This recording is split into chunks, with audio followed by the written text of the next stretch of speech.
Welcome to another edition of Drugs, Crime, and Politics, brought to you by the Drug Policy Forum of Texas. I'm Buford Terra, your host, and tonight I have with me my charming co-host, Cindy there. Good evening. Good evening. And tonight you get to see the process of live television in action. I'm sure many of you know that today was Lobby Day in Austin, where people from all over the state congregated to speak to the members of the legislature about issues that they believe in. The result is that many people concerned about the drug laws were there today, and as they come straggling back into Houston, we expect several of them to join us here in the studio tonight. Not only was this Lobby Day in which people could meet on any number of subjects with their lobbyists, it also was the day in which committee hearings were anticipated on the subject of medical marijuana. As I say, we hope to have some of those folks returning with Austin to be joining us momentarily. Other than that, before we get started, I might say that the one bill that's introduced so far has been a state medical marijuana bill. Across the nation this year, we know that there are also medical marijuana bills in process in New Mexico, Wisconsin, Connecticut, I believe just one other state. Have I left anybody out here that you can think of? New Mexico, Connecticut, yeah. Okay. I can't think of anything else. I'd like to say a little bit about our House Bill 1534 is the current medical marijuana bill that is in committee in Texas legislature.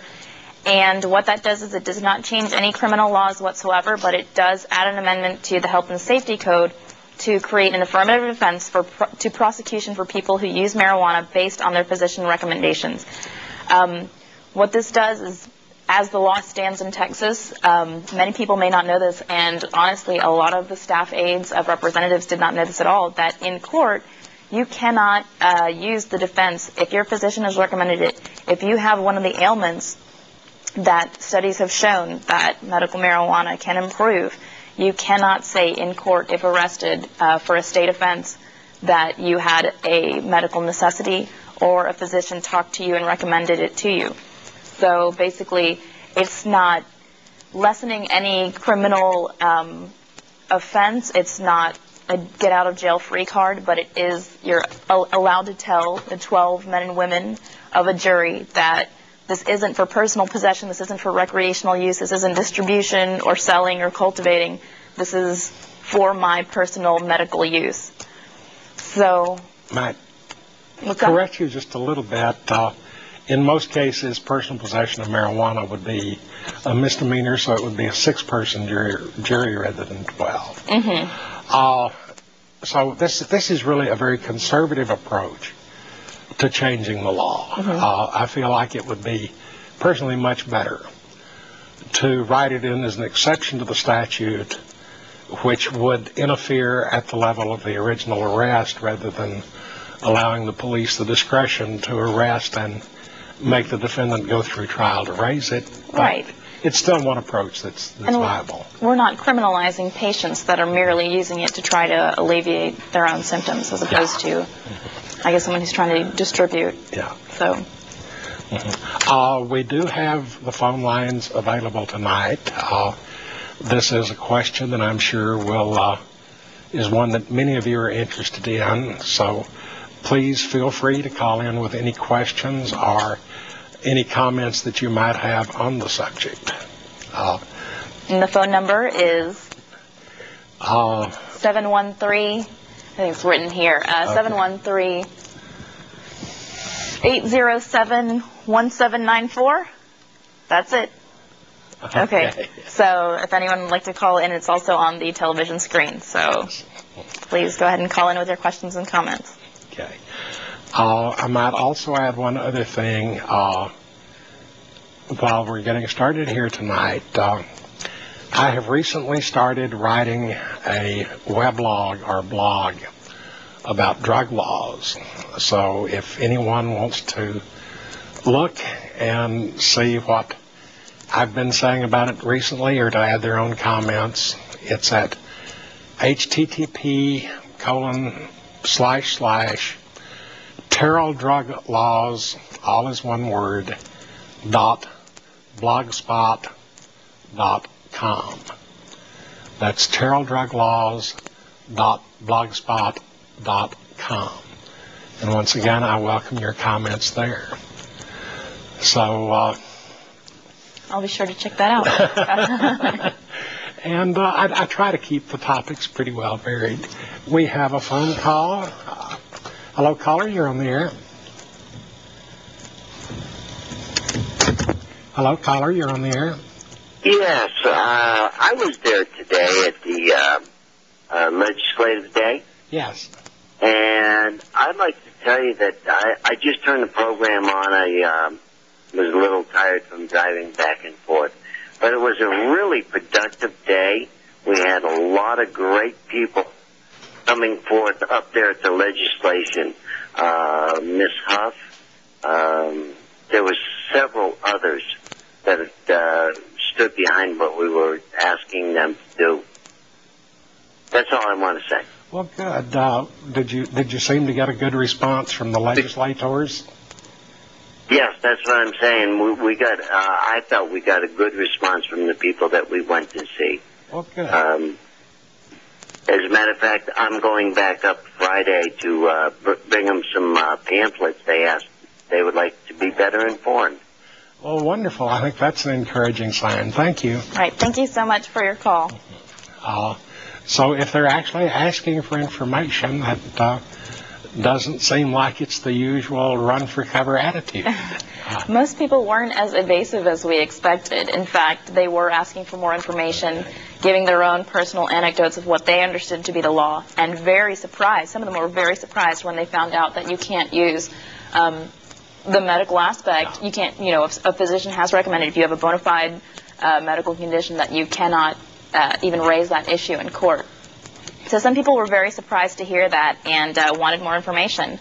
Well, I noticed that Lou Dobbs of CNN has been running a series on his show this week about legalization of marijuana in general, and has been conducting an online poll. Mm-hmm. That's about as unscientific a poll as you can get. But something around 60% or more of the people responding seem to be in favor of flat-out legalization of marijuana, not just medical marijuana. Mm-hmm. So I think probably,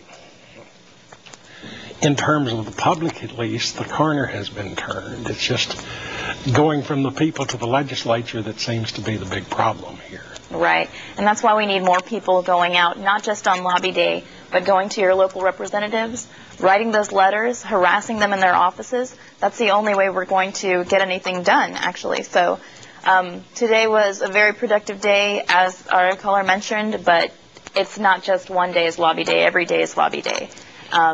You should be nagging your representative. That's the only way we're going to change laws. And another bill that's, you said that, most people are in favor of just outright legalization. Another bill that isn't outright legalization, but it's actually in Texas legislature, is HB 758, and that is for the decriminalization of small amounts of marijuana. Yes. And I'm not sure the exact details of that bill. I don't know. I'm not familiar with it. I don't know who has introduced it. It's Representative Dutton. And so we got the opportunity today to go to his office and just thank him and say, please stay in office. Yeah. Well, of course, back in the middle 70s, shortly after the Controlled Substances Act was passed, about a dozen states did decriminalize at that time, so that quantities that vary in amounts, usually an ounce or less, possession results in a citation and a small fine with no arrest and no actual criminal conviction. So that's what most of the decriminalization statutes had looked like. And I've noticed your own organization, Students for a Sensible Drug Policy, have been very active this semester across the country trying to get schools to adjust their marijuana policies. It seems the particular thing, two things, to remove the disability for financial aid for those that have been convicted. That's what it was founded on. And probably more important for most people is the equalizing of marijuana and alcohol possession penalties on campus. So. Right, because that affects not only your financial aid, but also the double strike of if you're living on campus housing. There are some universities have gone so far as to, if there are neighborhoods around the campus that are not necessarily university housing or university property, but if you have had a possession conviction or some type of conviction related to marijuana, or especially that's the most predominant, or drugs, even if you're not on university housing or university property, you can be suspended from school. And so, it's getting to the point where how far is this, administrative hand reaching? And especially when alcohol is so much more dangerous and college students die from binge drinking. It's a statistic, so much more frequently. Than binge smoking. And when you throw in the alcohol-related rapes, the alcohol-related car crashes, alcohol is by far the worst social evil.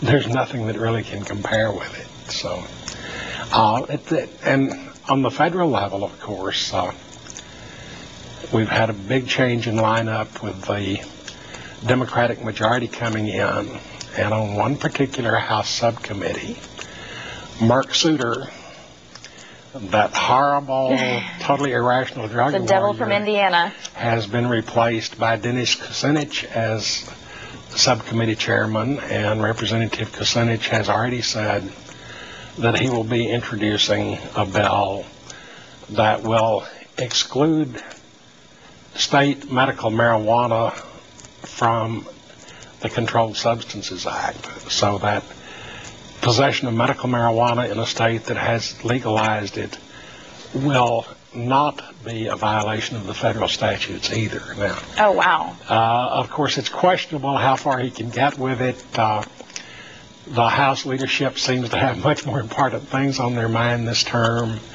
but I think it does show quite a change in attitude. And he's actually the chair of the committee that oversees the ONDCP now? Is that what you said? Not sure how far his jurisdiction goes, but it would cover the medical marijuana part of it. Now, of course, the committee structure is so diffuse that the entire Controlled Substances Act, ONDCP, DEA, all of it is scattered over a dozen committees or more. So there's no one you can really point to and say, this person is responsible for the whole ball of wax. That may be unfortunate, but that's the way it is. And a report from a committee of the European Union has criticized the United States for continuing to insist on suppression of opium farming in Afghanistan. So pressure on drug policy seems to be coming from everywhere these days. Right. It's certainly an international issue, from crop spraying to suppression of one of the major crops, the major crop of Afghanistan. Yes. So should we take a guest? If we have someone here that's... well, let's go ahead and take a break so that we can get set up. And when we come back, okay, we'll have a guest here. We will see what some people bring us in terms of live news from the Capitol in just a minute.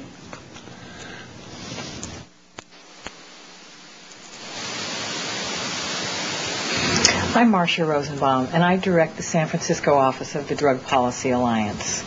Now, I want to ask you young people a question. Have your parents had the drug talk with you? If they have, I hope it's been productive. If not, I would suggest that you open up the drug talk with them. It's a very, very important talk. And we at the Drug Policy Alliance, through the Safety First Project, have materials that can help you open up the drug talk with your parents. And particularly a brand new booklet called Safety First, a reality-based approach to teens and drugs. Now, in this booklet, your parents will get lots of advice from a reality-oriented parent, me, about how to talk to you about drugs. Basically, there's 3 key issues. One is communication. You want to keep this drug talk going for as long as you can, probably for as long as you have a relationship with your parents. It never ends. There's always issues. So communication. Next is honesty. We've got to be honest with each other. You need to be honest with your parents, and they need to be honest with you. The scare tactics about drug use haven't worked. They're counterproductive, and they don't help us to really educate each other.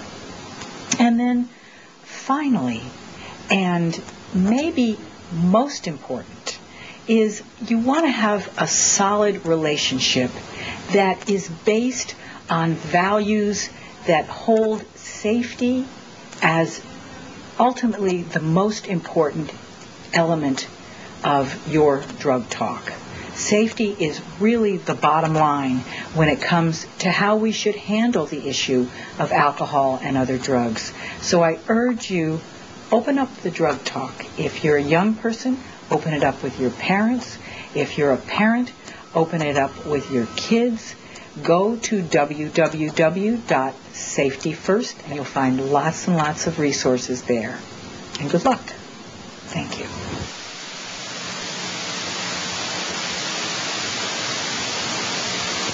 Okay. 39 to actually busted 80% on Lou Dobbs. Yeah. Okay, Lou Dobbs. Okay, so welcome back to Drugs, Crime, and Politics. We're sponsored by Drug Policy Forum of Texas, and we are discussing the Medical Marijuana Lobby Day from Texans for Medical Marijuana. We have with us our guest, Dwayne Jones, who is one of the members who went in a caravan down from Houston to Austin to lobby on Capitol Hill. Dwayne also seems to be quite a student of the history of cannabis as a medicine. Brought some intriguing documents with him here, but first let's ask Dwayne, what were your reactions in Austin today? Professor Terrell, back to previous experience 2 years ago, I think it was a little bit cooler then, and it was a lot warmer today. I'm just saying, I think that the public perception is changing, actually for the better, beneficially in our favor. And again, as the poll states, 80% right there on Monday night on Lou Dobbs. Yeah, the Lou Dobbs, you actually have. We are the majority, and we will win. We have to be able to present a defense. And once we get that law that's been doing is been proposing, for all intents and practical purposes, the prosecution of cannabis users is over. Well, because once I get in front of a jury, sir, it's like the slave fugitive law. It will die on the vine. Rather sarcastically on an email today, I mentioned creeping de facto legalization, looking at several things that have been happening around the country, like insurance companies now agreeing to write life insurance for admitted regular cannabis users, the major struggles going on in California about licensing and regulating cannabis dispensaries in one way or another, and they're having some serious problems with that, caused a lot by the federal law. But it looks to me like, to some extent, the country's just kind of ignoring the government and going about its cannabis smoking business, and if the government wants to catch up, they can. I'd like to say that my representative is Ellen Cohen, and they were very receptive today. They understand there's no point having a trial and having a jury when they can't hear the evidence. Once we get this amendment to this Texas Health Code passed, after that, I stand in front of a jury, I plead my case like anyone else. The prohibition of cannabis is over. We've got to do this law. Once we do it, the dike bust, the tsunami, the tidal wave. It's all here. Cannabis is coming. Well, I'm old enough in the state that I can remember a different period of time in the early 1970s when I first started practicing law. And at that time, the possession of any usable amount of marijuana, which was actually defined as pipe residue or a few seeds, was a felony. And at the time I was living in Lubbock, and it got to the point where judges were having to call panels of 130 to 150 to 175 people, and even with panels that large, a lot of the time they could not find 12 people willing to sit on a jury that might send someone to prison for possession of a small amount. So we've seen in this state's history once before when the people just wouldn't put up with it anymore. So that's when they changed from felony law to misdemeanor law. Right. Yeah. The legislative aide of Dan Patrick was describing that to us this morning. That's I'll awesome. just sit here and quietly bite my tongue. No, it's awesome. It's great to know the history and to know that he just kind of mentioned it anecdotally. But yeah, I'll say at the same time that I would travel from very, very conservative Lubbock, where I was living, down to Austin, go to parties at the homes of assistant state attorney generals, and they would pass around nice silver little boxes full of ready roll joints for the party. So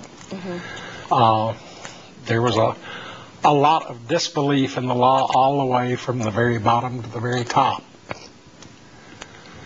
So, Dwayne, you brought in some things that to me are quite interesting, where you've been going back and looking at the history of medical cannabis before the 1937 statute, including a 2-volume publication by the National Institute of Drug Abuse, apparently collecting a lot of research data. I'd like to say these two particular volumes, a lot of these books were put in shredders per executive order by President Ford in the 1970s. Again, the one that I copied over here is your anti-tumor studies and things like that. They should be using that at MD Anderson, instead of making people sick on chemotherapy, because the proof is there. Once we get our chance here to amend the state code, the prohibition of cannabis is over. This is all secondary stuff. Right. Because once I can defend myself, Katie barred the door. We have to do this. I just want to say that Ms. Cohen is my representative, Ellen Cohen, and they were very receptive this year. I would like to point back that Scott Hochberg, I was in his office today. I have my United States drug plants under cultivation. That particular issue there is... they even wanted more of this because the United States Department of Agriculture actually grew cannabis as a drug plant in the 1915s, 1920, revised again 1927. So these particular issues here, I even got to send a copy of this back to Hochberg's office because they want to know that the United States Department of Agriculture at one time actually was giving advice on growing drug plants. Oh, we've got another caller. Caller, you're on the air. How you doing today? Just fine. How are you? I'm sitting here watching. My name is Adrian Savoy.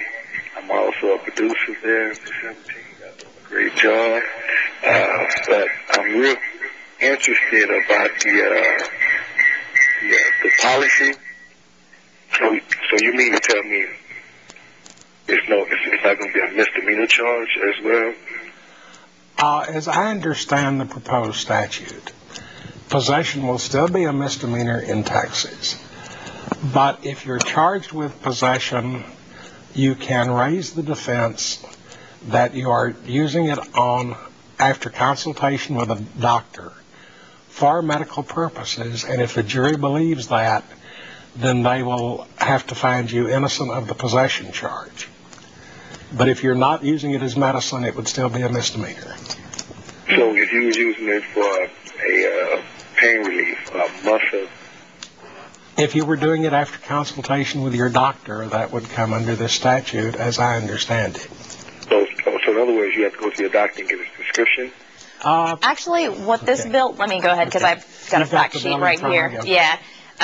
What this bill does is, you know, as Professor Terrell said, you can provide a medical necessity defense in court. You can tell the jury that the reason I was possessing this when I was caught, picked up, whatever, is that it is for a medical necessity that I've discussed with a physician in Texas. However, and then it is up to the jury to decide the penalty based on the gravity of the situation. If it's, you know, of course, if it's for a medical use, the assumption is that people are generally compassionate people and will not take as hard a stance. This legislation will not change the criminal penalties for delivery or possession, and it will not provide defense to marijuana dealers or anyone that does not have a written or a bona fide evidence from their physician. So. Does that answer your question? Yeah, okay, I understand. So I can check your blog right there and get more information about it? I have not put up anything yet about the Texas medical marijuana statute. Possibly I'll do that tomorrow. That sounds like a good entry for tomorrow. Yeah. Okay. For another easy enough website to remember, I guess, is texansformedicalmarijuana.org. Yeah. And they are the ones who have pushed this bill and gotten Representative Neistat to author it and are looking for your support. Okay. Thank you. Thank you. I just wanted to say that my senator is Rodney Ellis, and they are committed. They will vote for the bill if it comes by. They're not going to go out there and sponsor it just yet. But I just wanted you to know I went by Senator Rodney Ellis's office today, and I actually got a good reception. So they'll vote for us, definitely not against us. And I went up to even to Dan Patrick's Senate District office up there and talked to his receptionist up there.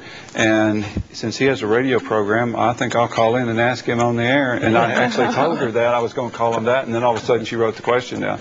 So she told me at first that they were really non-committed, but I told her I was going to ask him on the radio because he has a program in Houston. That might be. That's a little crowbar leverage there. What would happen if? Because she wrote that question down. Obviously, all of a sudden it turned up real important. If every one of our listeners were to call Dan Patrick on the air and ask him about the hit him. Because seriously, that would be leverage. That's thousands of people, and to get people to know that they have no defense, we have to pass this bill. The bill number is 1534. Please remember it and call your representative and senator. What's Dan Patrick's radio show on again?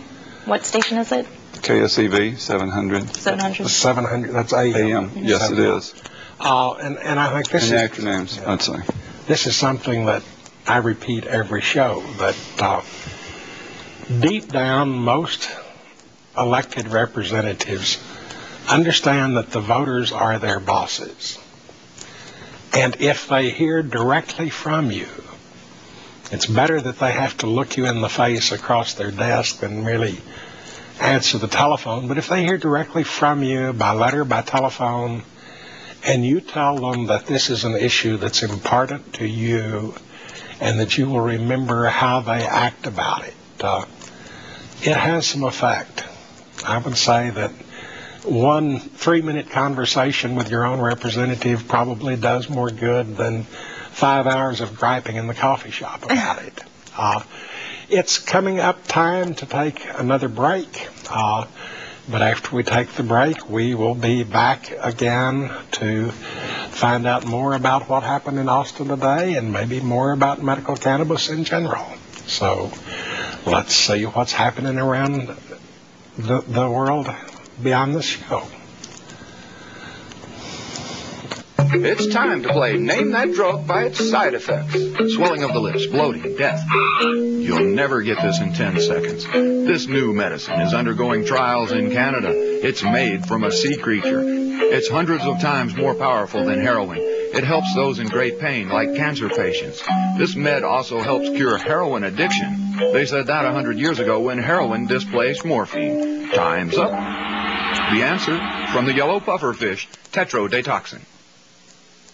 This week in drug war history, February 24th, 2000. Members of the Belgian Parliament make a proposal to modify their laws in order to partially decriminalize the possession of cannabis and its derivatives. February 26, 1995.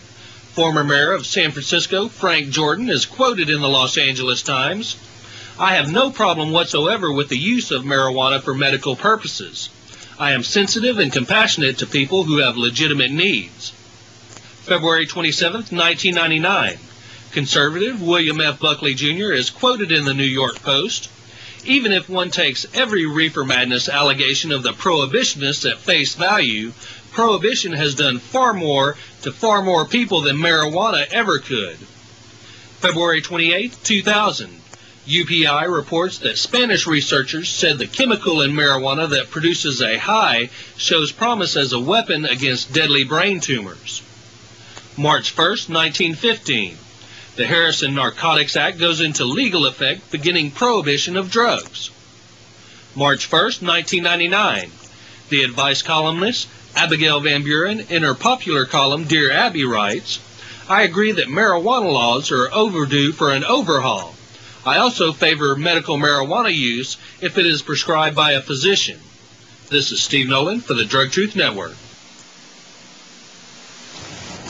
Welcome back. This is Drugs, Crime, and Politics. Tonight we've been talking about Lobby Day in Austin and the Texas Medical Marijuana Act that's been proposed. Now we have with us Laura Borst. Good to have you with us, Laura. It's nice to be with you, and it's nice to speak with my congressional representatives and others, by the way, who about the importance of standing up for medical marijuana and not persecuting people who are simply using a drug to help alleviate their medical condition. Okay. Were you pleased with the turnout that it was there today? Well, there could have been more, but I guess it was pretty good for Texas. Okay. You sound like maybe you have been other places than Texas to observe this. Well, I've been lobbying on other issues in Washington, and I've seen demonstrations in Washington and New York, but there were like a few dozen or so people there. Did it seem like the members of the legislature were responsive to what was going on? Well, some of them showed a polite interest. Maybe a few of them were a little bit bored, but some seemed like they wanted to do something, but they were afraid of Republicans looking down on them, or that people would think negatively of that. And if you let people know that most people in this country would be in favor of legalizing marijuana, that, or at least providing an exception or legal defense for medical marijuana, then politicians might feel they have more cover to do with what the voters really want. And it's important for voters, I believe, or actually for the public in general, to speak out on this issue. If Texas has the reputation, at least, of being an extremely conservative state, in the sense of social conservatism at least. And they certainly don't want to appear soft on crime. But I think this is one in which a little bit of right thinking certainly separates the medicine issue from the crime issue here. And I'm not sure that all the members of the legislature make that distinction. Right. And I think also one of the main concerns that's always brought up, is, well, what about the children? Save the children. That's the last resort when all other measures have failed, and true thinking and the true results, the science, the statistics back, medical marijuana up. And it was, well, what about the children? Well, now we have studies that have shown, Proposition 215 in California has been around for 10 plus years, and there's been no significant increase. There's actually been a reduction in teen use. Well, and that always amused me when they say, well, we have to worry about what kind of message this would send to the kids. And to me, the message is, hey, kid, this is your grandma's cancer medicine. Want to smoke some? I mean, that's not exactly a fun and games you ought to try it medicine. Right. And, you know, we don't worry about that with other medications. No kidding.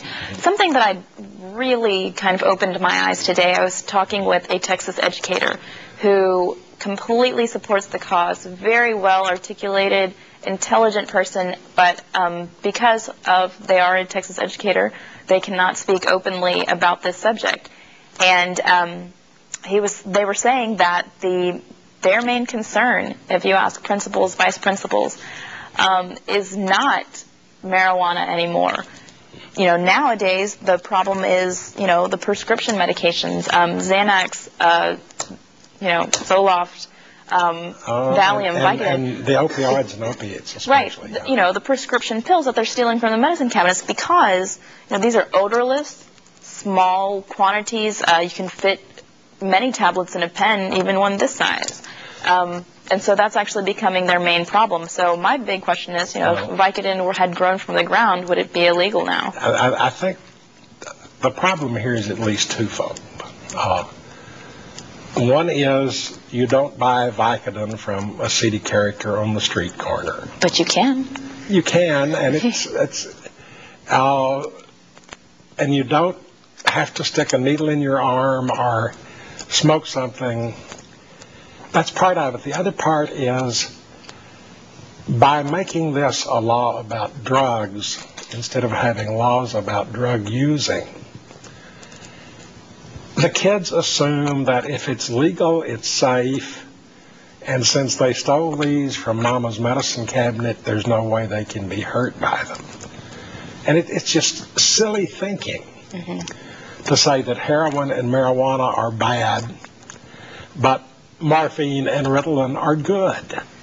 Well, the thing is that Ritalin is often given coercively to children, but marijuana is often a whole lot more, is a whole lot less addictive than the opioids that they're often using to treat cancer pain. And very often people who have severe injuries, I've seen some people who have, one guy who might have had either a spinal cord injury or he might have been an amputee here, and this injury might have caused some kind of neurological pain, and that pain can be relieved by marijuana. But sometimes people have used OxyContin to relieve pain from back injuries. I've read about that, and they often became addictive, and it's like, I've heard about it somewhere in Kentucky, but it's like the cops are going, it's weird that marijuana is illegal while some people are using morphine for cancer pain relief. The thing is, in terms of medicine, individuals react to different medicines in different ways. So where one person might be helped by cannabis, someone else will do much, much better on an opioid of some kind. The other problem is that from about 1920 until the mid-1980s, medical schools in this country were not teaching doctors how to use opioids. They were, in fact, telling them, don't you dare give people morphine because it will turn them into addicts. Whereas, really, historically, less than 1% of people being treated with opioids for pain become addicts. They do develop physical dependencies, but doctors know how to deal with that.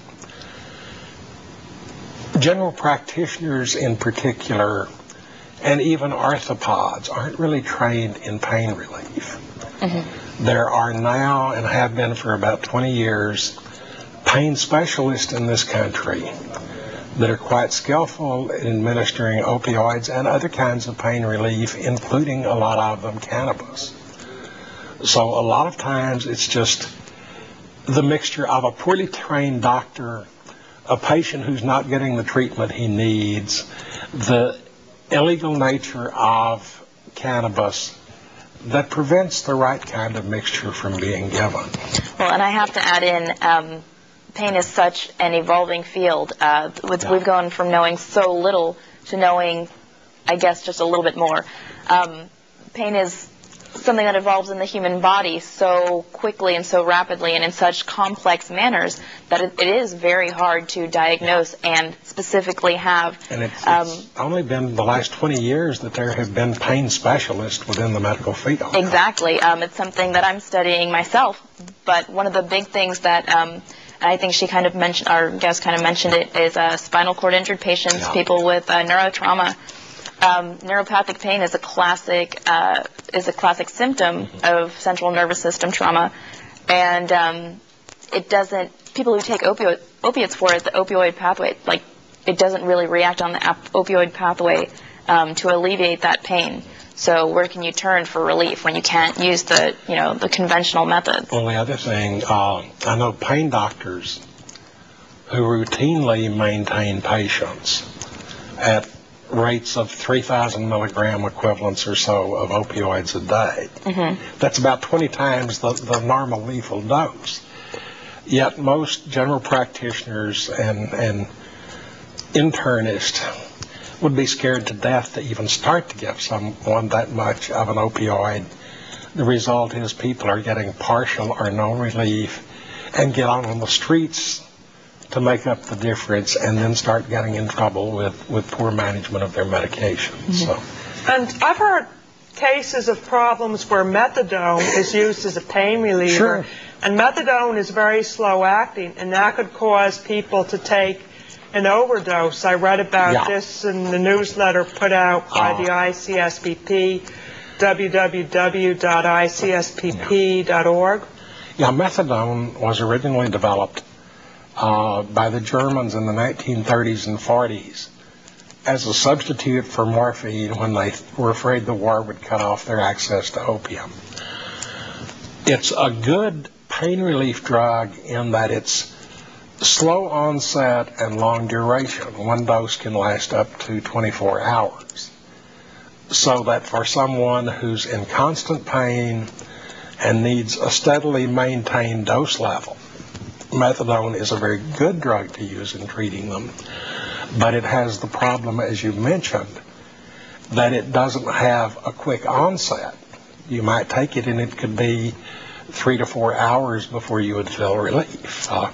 Ironically, the best quick relief opioid we have is illegal, and that's heroin. Yeah, although I've heard it it's works legal in England.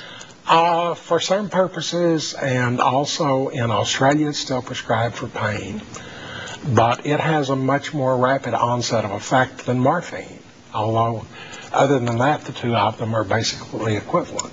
This whole area of pain is so clouded with mythology and misinformation and, quite frankly, out and out lies that everyone in the country is confused about it. It's a confusing subject. It is, but it's also a very important subject. And one of the beautiful things about cannabis is that for the occasions in which it works for pain relief, it probably has fewer deleterious mental effects. Yeah, the opioids it's less sedating than the opioids. The opioids tend to make people sedated or kind of dreamy. Mm-hmm. We're about to run out of time. Let's remind people that this was Lobby Day, that we talked about medical marijuana, so we're coming to the close. They're your legislatures. Make them bend to your will. Let them know what you want done about your laws. Thank you. We're glad that you could join us tonight, and we'll see you again in 2 weeks. Or in 2 minutes. What? We're actually going for a break now, so. Oh, okay. You mean I'm about a whole 15 minutes ahead of time? That's right. I forgot that I'm so used to there not being the additional break. So we will be back for 15 more minutes after the break. Thank you.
Welcome back to Drugs, Crimes, and Politics.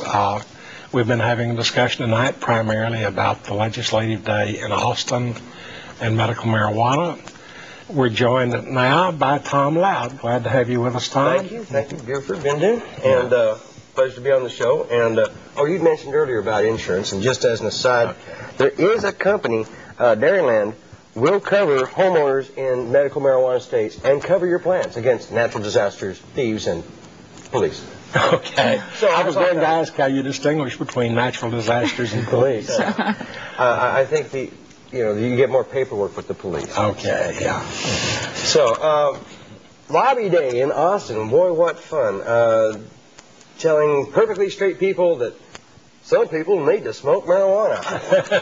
Just the way it goes. And getting the response that, yes, this is a fact. This isn't just a bunch of loadies sitting around trying to get a stone. No, these are sick people.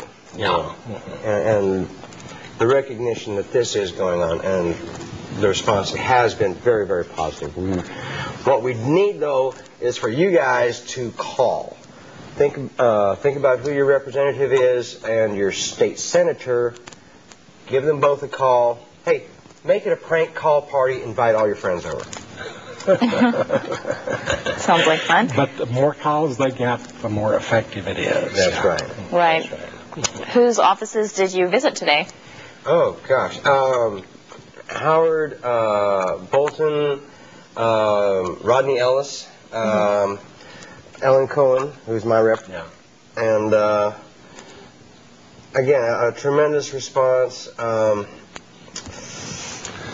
It is a tough fight because for a lot of these guys, they are afraid to go home and look at their constituents and say, I was soft on drugs. Yeah.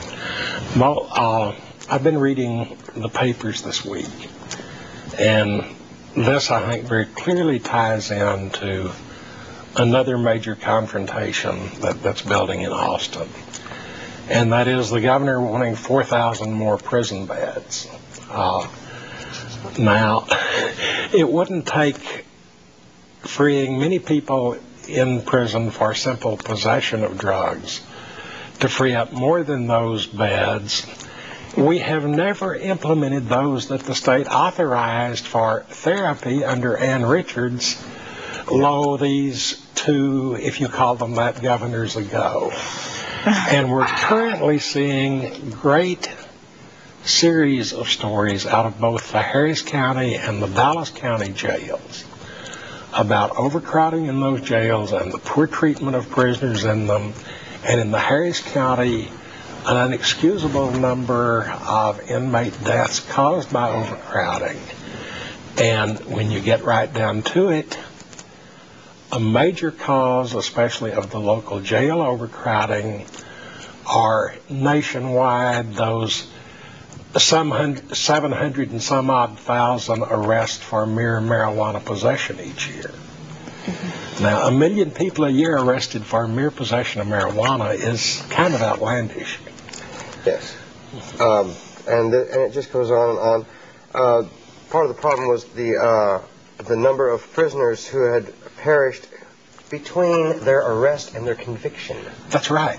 So we are condemning innocent people, and it's got to stop. It's got to stop. And that was the impetus behind, Harold Dutton's bill. Because let's face it, if they just stopped putting people in jail for simple possession, it'd probably save them. I think the figure that they're using backhanded is one whole prison. Well, roughly speaking, and I haven't seen this year's magic number for Texas, but across the country, it takes about $25,000 to $30,000 a year to keep a prisoner in jail. Which is about the salary of a school teacher. Yeah, it's also a little bit less than it takes to keep them in Rice University for a year.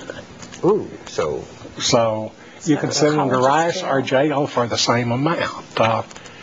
When you figure that an arrest for even marijuana possession is going to involve, by the time you do the arrest, do the paperwork, show up for the court appearance, at least a half a day out of the arresting officer's job.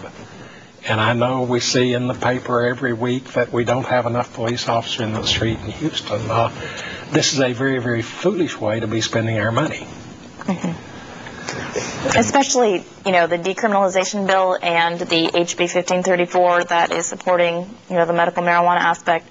It's especially not just for possession, but possession for those who have the medical need. Yeah. The decrim bill would also kind of cover that in the sense that, a bit more. And they did have questions. The ongoing question about where would they get it? I'm sorry, that was not addressed in the bill, and what can I tell them?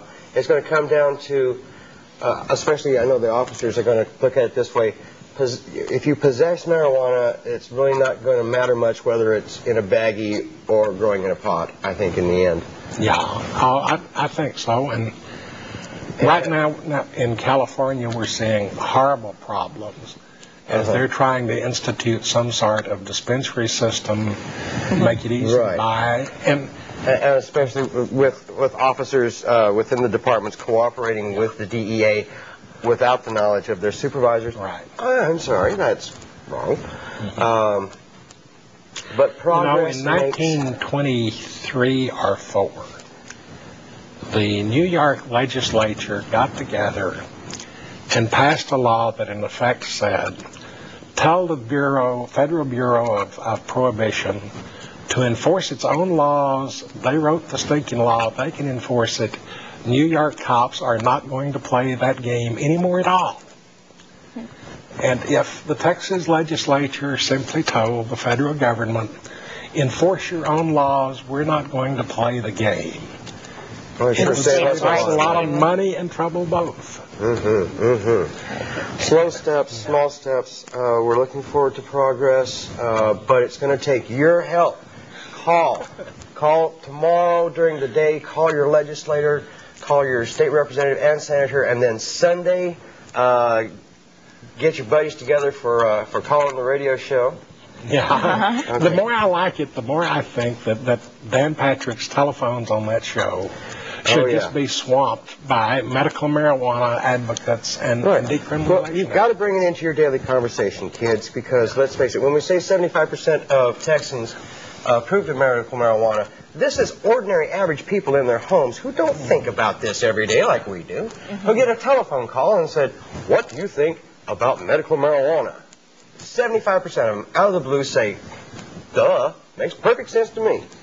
But Right. they're Texans, so you know how they are. Well, another demographic that has a little more sway is the AARP. They also voted in a poll in a recent survey, phone survey, I think it was 71% that if their physician recommended it, they would not want the government interfering in what they could be recommended or not. Well, basically, if their physician could recommend it as a viable option. And I noticed that Tom and I both have a few gray hairs in our beards. I got my card on me. Basically, most AARP members, or many of them, are faced with pretty high doctor and medical bills. And if you look at the price of some of the prescription drugs these days, it's really appalling. You can literally spend thousands of dollars a month on a single prescription. Even at the outlandishly high prices of street marijuana today, it's still cheaper than Prozac. It's still cheaper than just about any prescription drug you can buy. And that makes a difference. That's right. Remember, every one of your state senators, state representatives also has a local office. And they're in them frequently. And it's not that hard to get an appointment to go in, and it's a whole lot more effective to sit across the desk from them and say, I believe in medical marijuana. Are you going to vote for it? Or better yet, if you're a medical marijuana patient, go to their office and say, how are you going to help me? Yes. Be selfish. Hey, we're old folks. We're selfish. I'm sorry. And especially this is true if you're a sweet-looking little grandmother in a wheelchair. No, not like me. I mean, it doesn't do much good for a hippie senior here to go in. But make the story personal, make the story real, and put it in their faces. That's how you change minds on something like this. That was one of the major things. That was an attention getter as well, was the personal stories. Yeah. Seeing for the representatives for their aides, seeing people that actually were affected by it. Right. And clean-cut, straight-looking people. Now, the thing is, Shirts and ties. Someone like me who's really a professional scholar, I mean, I can get off on numbers and statistics and dusty old books that no one's read for 100 years. But most people, including most politicians, relate much more directly to a personal story told with some personal warmth and some passion. And if you can tell your state senator, I really need this, this is why I really need it, and I'm afraid of the police, then you're going to be making a difference. Quick last words from either of you? Just like we She's said. at the town hall meeting. The town hall, that is an excellent idea for bringing up the town hall meetings for John Culberson. The last one is tomorrow night at Rice Auditorium. It's from 6:30 to 8:30 p.m., so that is one of the best ways to get there. get there however you can. That is one of the best ways to go and harass your legislator. Put this in your daily conversation. Talk to your friends about this. Make them think about it. And I mean the straight ones that you wouldn't normally talk to. Make them understand that this is a real thing. And also talk to your doctor about it. Ask your doctor. Chances are he doesn't know much either. And we're come to our website, time. TexansForMedicalMarijuana.org, MPPMarijuanaPolicyProject.org. And thank you and good night. Thank you. And we need to sit there and make it fair. The present policy of drug prohibition is hopeless. It is hopeless. It will never get better. Literally, victory today is being defined as slowing down the pace of defeat. We ought to listen to science and medicine when it comes to whether marijuana or any other substance has a medical benefit. The fact that marijuana is a less dangerous drug.